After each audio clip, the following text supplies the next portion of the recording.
is Don't Get Me Started. This is a conversation about advertising.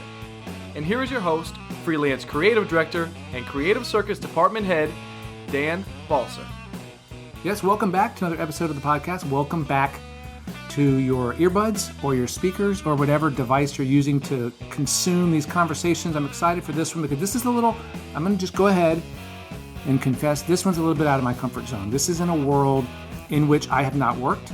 UX and tech, implementing technological solutions. I don't know if that's accurate, but we're going to get to it. We're going to find out exactly what Avanade does.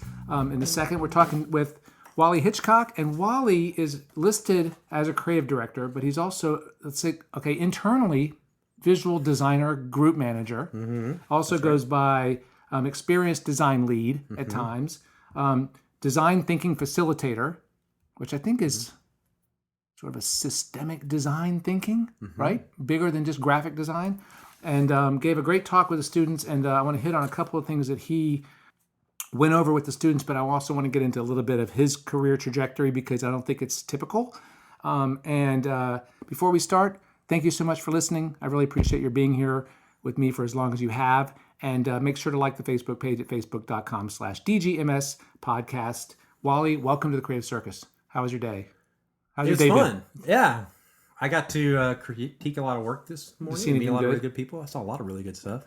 That's good. And it's just been fun getting to kind of talk to students and tell them some of the things that I've found out in the last 25 years. Yeah, that's cool. Yeah. So when you're looking at portfolios, what hat do you have on? Do you have a teacher's hat, a creative director's hat? Do you have a peer-to-peer sort of outlook? How do you approach looking at portfolios? I'm just curious. I've never really thought about it that way, but I think I have more of a peer-to-peer hat because I've been on the other side where I'm presenting work to people and not, I've interviewed for jobs and had to show work to people. Right.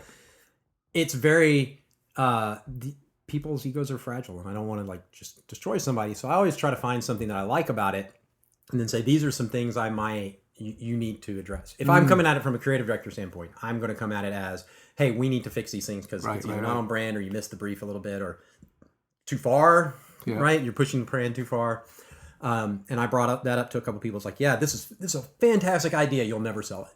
Oh, right. But it was really fun to do, I bet. That's cool. And that's okay too. How often do you look at books as part of your job at work? I am part of the hiring team for the experience design team at Avanade, so I look at quite a few books. Cool. All right, so for the listeners that might not be familiar with Avanade, because I wasn't until recently, what do you guys do? And tell us a little bit about the kind of projects that you work on and the work that you guys do. So Avanade is part of the Accenture group and also partially owned by Microsoft, and we were founded in 2000 to help be basically the Microsoft sales side of Accenture. Okay. So they were a software-driven company. If you were going to migrate to Office 365, they're the guys that can come in and help you do that. If you want to move something from we call it on-premises servers into the cloud, and you want to use Microsoft as that's what they did. The studio tends to be a little bit more tech agnostic. We're not really as interested in the technology. We're interested in what the experience was. So in 2016, they started the studio system where they, instead of being distributed teams where people work from home or they work from a client site, we wanted to bring certain people together, the experience designers, the front-end developers, the back-end developers, project management, content strategy. So they're all together and they can now collaborate easier, even if you're not on the same project. So we have UX designers, we have visual designers, we have content strategists, which are basically copywriters. We have some project management, we have developers, coders, we have guys that can basically build whole experiences, sitting together, being able to say, hey, I need some help on this. I'm not sure if this is going to work, or I've come up with this idea for a client. Is this possible in the frameworks that we're using? Cool.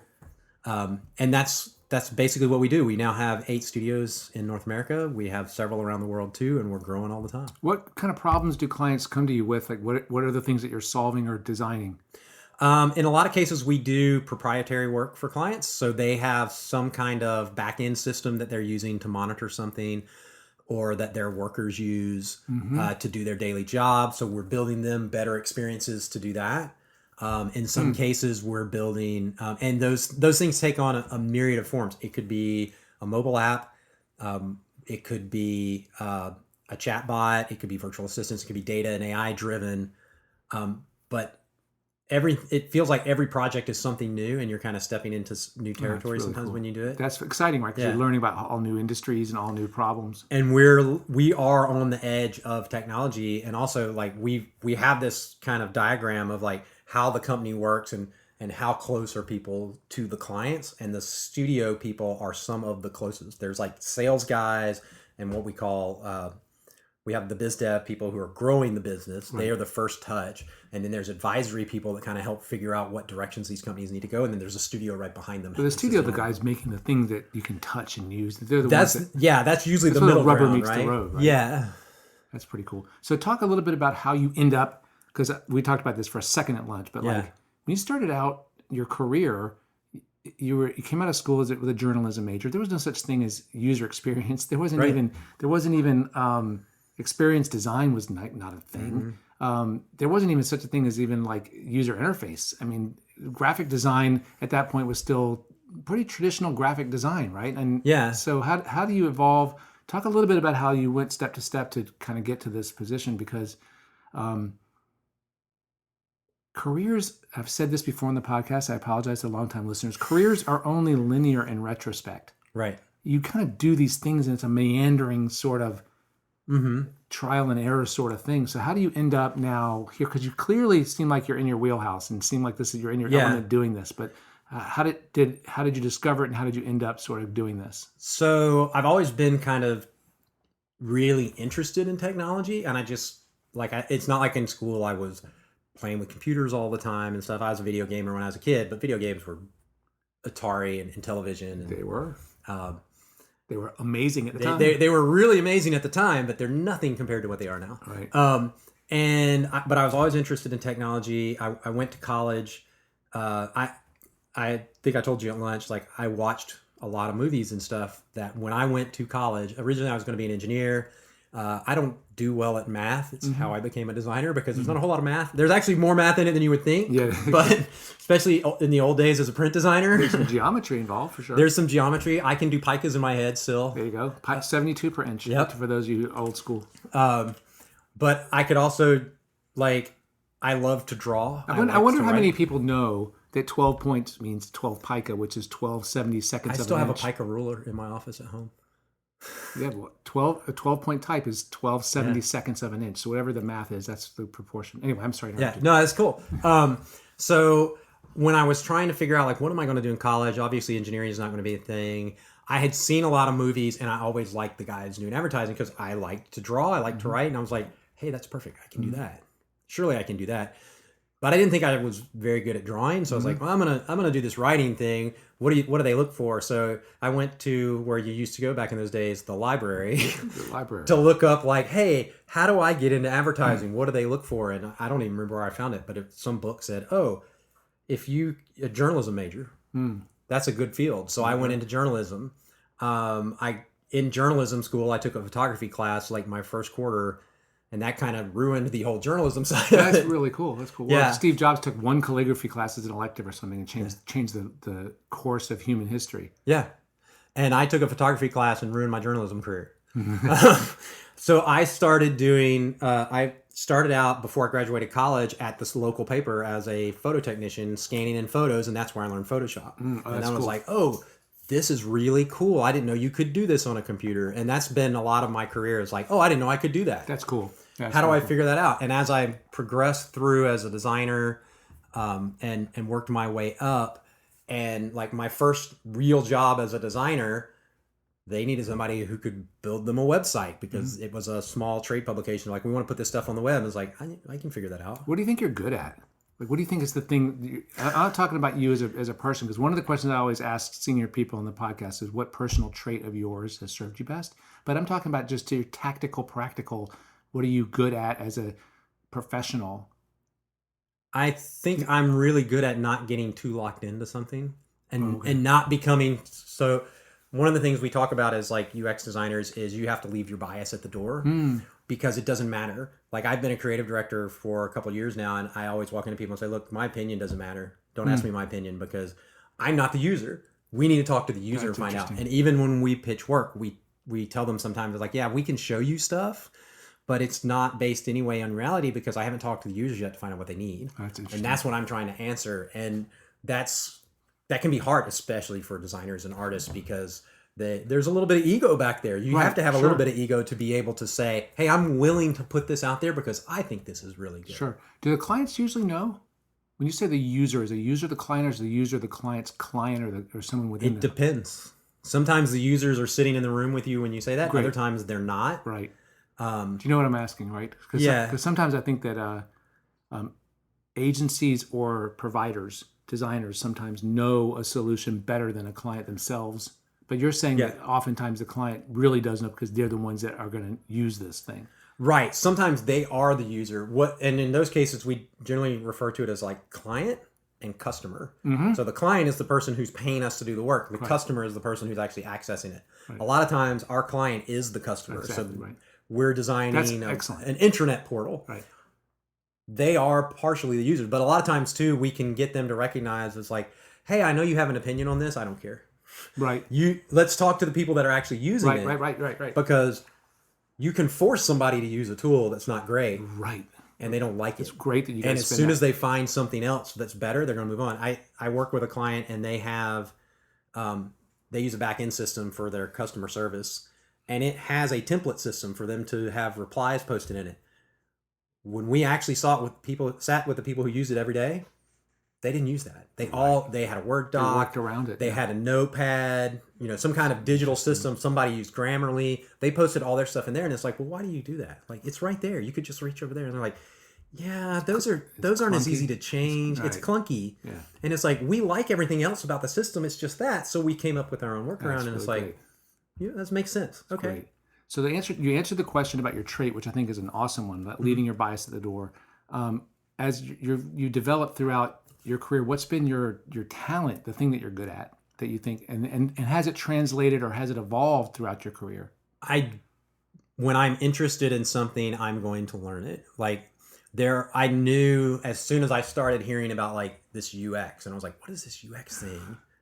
What does that mean? And I saw people start like, oh, I'm a UX designer. What is a UX designer? And I started looking into it, and it was like, oh, they're talking about like, how does this website come together? Like, what is the user's experience side of that? It's not actually what does it look like. It's how does it work together? How do I get, when I go to a website and I need to pay my bill, how do I get from the landing page to where I actually make the payment? Right. How long did that take me? Sure. Could you talk to SunTrust about that, by the way? Because I think there's too many clicks. They recently added a new shortcut because somebody must have been tracking the UX on it. It was really cumbersome. I do know that they have been hiring a lot of UX people recently. Yeah, well, it shows. That's good. Yeah, well, they also merged with somebody else too. So they did?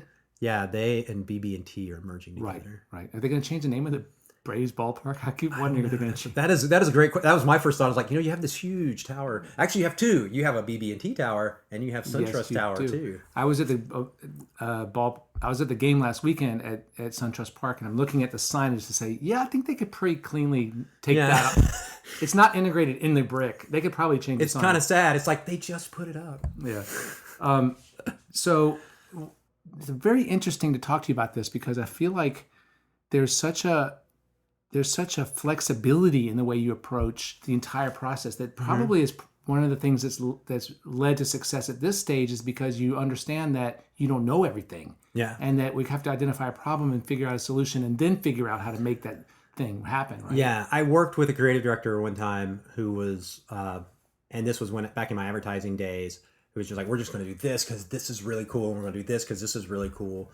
And I got to the point where I started recognizing, like after he had moved on, that I was recognized like it doesn't really matter what he thinks. Because if the client doesn't like it, it doesn't matter if it was a great idea. Because they were really great ideas. They were very creative. But the client doesn't care. That's not what they asked for. No, so there's got to be some kind of middle ground. And I feel like our job as UX designers is to find that middle ground and bring them and help everybody get to that. Right. And that's partially where the design thinking comes in. My boss recently told me that one of the best things about design thinking is like it's one of the few times you can get 19 people in a room to agree on one thing before they leave.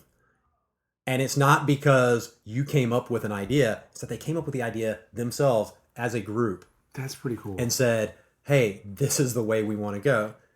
That's pretty cool. Is there such a thing as a typical day in the life of your job? I mean, are there certain things like what does it kind of look like day to day as far as working on these kind of projects? There are typical days for the usual designers. Once you progress so far, you're really talking about like now we're talking to clients. We're talking to different clients all the time. We're pitching new work or new projects. We're helping clients kind of figure out the directions they want to go. But usually our typical project for a UX UI designer is about 4 to 6 weeks is what they start with. And it's to come in and like get a high level view of things and maybe do some quick comps and show them what it can be. And then it can extend out. There are people at Avanade that have been on projects for years. Usually they're software guys. And I was working on a project in DC last year, and one of the lead developers asked me, I was like, how long have you been here? Because he lives in Chicago and he flies to DC every week. And he was like, 4 years. I think I'm going on 4 years right now. It's like, are you rolling off soon? Which is what we call like you're leaving the project and going to new. And he's like, there's no plans right now. Oh, wow. And it kind of like, it's very weird to me to think about that. It's like, you've been flying from Chicago to DC every year for 4 years. Right, every week for 4 years. Yeah, and it's like, why don't you just move there? Right. Right. Exactly. Wouldn't it have been cheaper? Exactly. And I know that sometimes there are people within Avanade that they'll relocate because it's like, hey, we're going to put you on this project and it's probably going to be 4 or 5 years of you working on this project because they're big things, right? They're database migrations that are terabytes worth of data that just take a long time. And for us, it's like, oh, well, that's nothing for me. But I've been on project calls before where people are like, oh, hey, we're doing this, and this, and I'll hear them say something like, hey, wait, have you thought about that? Like, you could do this. One of my other little side topics that didn't seem fitting here was like ethical UI and ethical design, and the idea that anything you put out, you're responsible for it, like what it does. And we've talked to a couple clients before about like, well, just remember, like, yes, this is really cool, but it's the Jurassic Park moment when you're building something where you say, hey, it'd be really cool if we did this, and it's like, yes, it would. Should you do that? Right. Oh, that's really interesting. Because maybe there's an opportunity at that point to say, let's step back just a minute and think about it. How often does that happen? How often do you have ethical questions? It's not a whole lot. I don't really see that a lot. But we just want people thinking about it, especially when they're talking about like AI. What you're making is real. Right. Yeah. Yeah, that's I think part of it. There's a lot of books. I have I'm trying to think what the book is now, and I can't. I just completely slipped in my mind. It's another book apart, but where the guy talks about a couple years ago, Facebook did the "Here's Your Year in Review." Yep. And it makes it really happy. Yes. He's like, oh yeah, my daughter died of cancer this year, and that showed up in the happy. And because of their algorithm, which said, hey, anything that got the most likes must be something they want to relive. He's like, did Facebook even stop to think about that? Probably not, because in the moment you're like, hey, this would be really cool. Let's just do it. You need somebody who can just be to the side and just kind of be like your conscience for a minute and say, hang on, are you sure? What if you didn't have a good year? Unintended consequences. Yeah, that's a tough one. Okay, so today for the students, you gave some bits of advice. I want to go over a couple of them because I thought they were pretty profound. And the listeners on the other end that weren't in the room missed them. They're all stolen from other people. I don't care. Good designers steal. I'm clearly stealing all this from you. It's my podcast. I'm stealing everything from you. Great designers steal. Great artists steal. Yeah. Wait, Norm Gray used to have this great thing like something about artists steal, art directors know what to keep. Yeah. Something like that about the craft of picking the right pieces to get your message across. Something like that. I butchered it. Yeah. Somebody used to say, great design is knowing what to take away.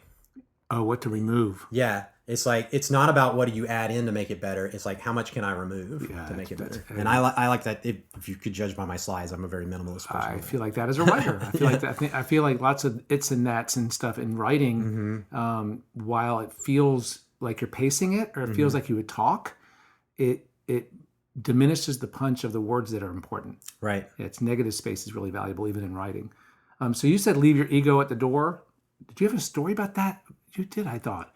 So I think but I think this goes back to what you said before, like don't come in the room with biases, right? Or is it about ego? It's part of it. I've told clients before when I walk in, I can give you a case in point. I used to work with a lot of casino clients, and for some reason they love outdoor boards. And it just got to the point where it's like, oh, I don't want to see another outdoor board. I was like, I just don't think outdoor is really good. And then I was just chatting with one of the marketing directors one time, and she's like, you would be surprised at how many people come in here and tell me they saw our new promotion on an outdoor board, and that's why they're here. And I was like, you know what? Don't listen to me. Yeah, exactly. I apparently don't know what the hell I'm talking about.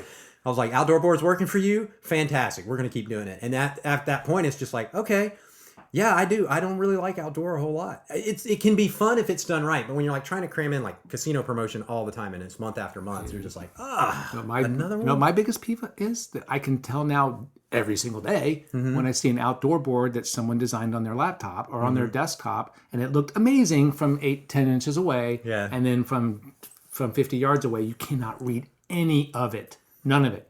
I used to work at an agency where we would print them out and tape them up at the end of the hall. There you go. And that's awesome. And the boss would literally back 20 feet up and go, can't read it, too small. I think that's great. Yeah. And I tell people today, we're designing digital interfaces. It's like, you know what you should do? Print every single screen, hang it up on the wall, and tell me what the differences are. Like where, because you're talking about like pixel alignment. Right. Yeah. How close are you? And we don't like the word pixel perfect because we're moving beyond that. But the whole idea too is like, hey, if you use one thing here, like let's say you use the word buy now and you changed it here and it's like, you changed the word. Yeah. Now it's act now. You didn't see it. You know why? Because there were 10 screens apart when you were flipping through. You need to put them side by side. And I was like, and another thing I like to do too, and some of my friends will tell you this, is when you're doing stuff like that, when you replace something, rip it off, throw it on the floor. Don't throw it away. Throw it on the floor. And it's another one of those little cathartic moments where you're like, I'm burning through this. And then when people come in and they see that, they're like, geez, what are you doing over here? You just like throwing crap on the floor? It's like, nope, that's what we had to go through to get here. Yeah.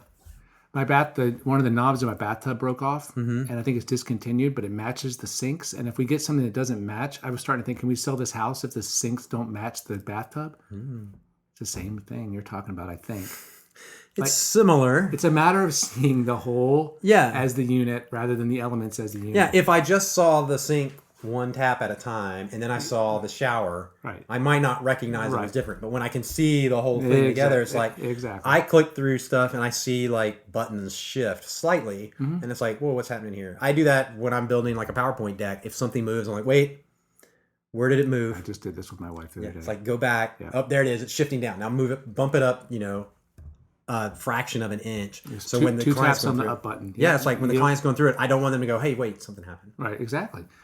So I'm going to ask questions about these. Have you ever been in a situation where somebody put the technology ahead of an idea? Yes. I think I riffed on that for a while. You did. Yeah. And the problem is now you have to shoehorn an idea into a technology, which is harder to do. It's working backwards. Okay, so you're a creative director now. So how do you prevent going down that road of somebody? This example you gave of somebody saying we're going to use AR or VR for something. That you couldn't undo it because they said it to a client. But how can you prevent that from? Is there a way? Is there a way to prevent being thrown into a situation where you have to execute to a technology? I mean, well, that's kind of my role now is to execute to a technology. No, but I mean, but we're trying to step people back when we do our big envisionings where we want to come in and say, hey, here's the things you could do. It is driven from the fact, and somebody else built this system, not me, but we apparently think a lot alike, where he was like, we want to show you what you can do, not necessarily what you can do with what you have. So we're not going to say, hey, we're going to bring in this particular technology and we're going to shoehorn all this stuff into it. We're going to show you what you should do. And at the same time, we're going to show you what technologies can help you accomplish that. Some of them you may have, some of them you may not. Some of them you may have access to, you're just not aware of it because a lot of times so how do you hear about these things? Which one? New technologies, new capabilities. Oh, we're just a huge bunch of nerds sitting around finding out about this. Oh, okay. Yeah, I mean, that's just part of our jobs is we stay on top of like, hey, have you seen this coming out? This is really cool. We have a weekly, we have two, what we call the crits every Wednesday. So there's UX crit at 2 p.m. and there's a visual crit at 4. What's crit stand for? Critique? It's critiques. Okay. So all the designers, all UX designers are supposed to get on a shared call at 2 p.m. If they're working on something, they're supposed to share it. So that's interesting. They can say, oh, I've come in, I've like, they asked us to do, to create a new purchasing process and we came up with like these wireframes. And then there's like 20, 30 of us on the call that say, oh, hey, why did you do this? Hey, have you thought about maybe this? And we'll even throw out technologies like, oh, you could try this technology. Cool, really cool. There are 400 people in the studio. There are people that just keep track of this. We have a guy in trying to think if he's in Seattle or Chicago. He's a 3D nerd. That's his hobby, is doing 3D. So he keeps track of it on the visual crits. Awesome. Every once in a while, he'll come on and say, hey, this new thing just came out in Cinema 4D. You can check this out. That's really cool. So we just talk about that. On the visual crit, we share more cool stuff. On the UX crit, we talk a little bit more about the research methodologies and how we put this stuff together. Interesting, really interesting. Yeah, smart, but it's just smart process. Yeah, and it's just smart people. So you mentioned it's important to have a mentor. Mm-hmm. How have you acquired mentors in your career, and do you feel like now you're in a role and you have mentees? And talk a little bit about this. Comes up a lot in student conversations about how important it is to have a mentor, and how do you and I love what you said. You said you don't have to ask them. Yeah, I stole that from Michael Beirut. Okay, he told us that at a conference in 2015. He was like, "Don't ask anybody to be your mentor." Like, especially in this day and age, you don't have to ask anybody. Pick up a book about them. Watch interviews with them. Anything and everything. Get an opportunity to go see them. About finding inspiration. You're not. Do you have a relationship with your mentors where you can? I have. There are a couple people that I've met in my career that have helped me. Mm-hmm. There are some people. In fact, the guy that helped me get this job now, he worked for me, not above me. That's interesting. He was on my team. And I worked with a creative director who is now a professor at SCAD, who was he was a very even-keeled guy. He was also French, so everything he says sounds inappropriate. Whether or not... I did not know you were going to say inappropriate. Whether or not it was, it just sounds that way. But then I also agree, like, you have to give back. Like, you have to bring people up. You can't be afraid of, like, this person's like, oh man, this guy's just a way better designer than me. Great. He's going to make me look good too. See, that's great. There are some people who feel threatened by that. And yeah, there are some creative directors that are assholes, right? And they're just like, I am the smartest person in the room. Ugh. You're basically doing what I want you to do. Yeah. And I'm pretty sure everybody's probably worked for that guy in their career. I have a whole story. I'm not going to share it here because it's not nice. Yeah. I've worked for places where, like, we've worked for 2 weeks coming up with concepts for a pitch. And the boss comes in at the last minute and throws it all out, and we end up spending a whole other night coming up with something new because, he wasn't involved in the process, but he wants to throw everything out. That's exactly what happened to me. Yeah. All right. So knowing what you know now, if you go back to the day you graduated from Auburn University, right? What would you whisper in young Wally's ear? Go north or west. Mm-hmm. Like, go to the big market, because you just get stuck. Like, if you go to small markets, there are great agencies in small markets. You can do some really great work in small markets, but there's no other opportunities. Mm-hmm. So to me, the idea is be somewhere where there's more opportunities. I told a client this a couple months ago. They talked about putting in a UX shop in Pensacola. I was like, you can't build a UX shop in Pensacola. She's like, why not? I was like, because there's nobody there. Mm-hmm. Like, I was like, you'll get people there and you'll pay for it. Like, you're going to pay them a lot of money to move to Pensacola. Because what do they have to do if that doesn't work out? They have to go somewhere else. Right. And you mentioned some great places. Austin is one of the... So there's two places I've always heard, if you want to work there, you better live there. Right. And Austin is one of them. So you said go there and then look for a job. Portland? I was interested in Austin. I was really interested in Austin. Portland was just like, sounds kind of wacky. I could live in Portland. Probably kind of cool. A little gray, Is it gray? That's gray. Yeah, well, it's gray because it's just like the winters are just gray. Yeah. But I've been told if you lived in Austin or Portland, I would get you a job in Austin or Portland. Mm. Otherwise, you might as well not even apply because most places are going to say, why would I pay to relocate this guy when I got 10 other people here who are almost as good, that are just as good. Yeah. And then when I was in small markets, I talked to some people at like places I never even thought possible. I didn't even know those places, like those were jobs that people got, right? I thought that was something you just fell into, or like only people from California could work there. And the guy's saying, man, you're killing it in Mobile. Just come out here. You'll get a job. Mm-hmm. You're too good not to be. And he's like, if you can do this in that market, imagine what you could do in San Francisco. Mm-hmm. And it's like, yeah, but I can't afford to live in San Francisco without having something to get me there. Exactly. And Atlanta, like, worked out. I was in Raleigh, North Carolina. I was in between jobs. I was going anywhere. You're in that desperate stage. Mm-hmm. And it was just like, and I had always been like, I don't want to go to Atlanta. Everybody I knew went to Atlanta. what is it? And then I got here and I was like, man, Atlanta's cool. I like Atlanta. Yeah, it's cool. It's Yeah. great tech city. Yeah. Okay, so if listeners want to reach you, what's a good way for them to get a hold of you? LinkedIn is the best way to get a hold of me. LinkedIn.com. It's a social media for the professionals. Yeah. It's the only social media I need. Really? Yeah. Interesting. Smart. That's good. Okay, whatever. Might be lazy. I don't know. I got enough going on. Exactly. Listeners, you can find me as always at danspodcast@mac.com. Make sure you like the Facebook page. Check out Avanade's website as well, and keep listening. We've got some more conversations coming. Wally, great meeting you. Great talking to you. Thank you. Yeah, it's great to be here. Thank you so much. Listeners, we'll see you in 2 weeks. Bye.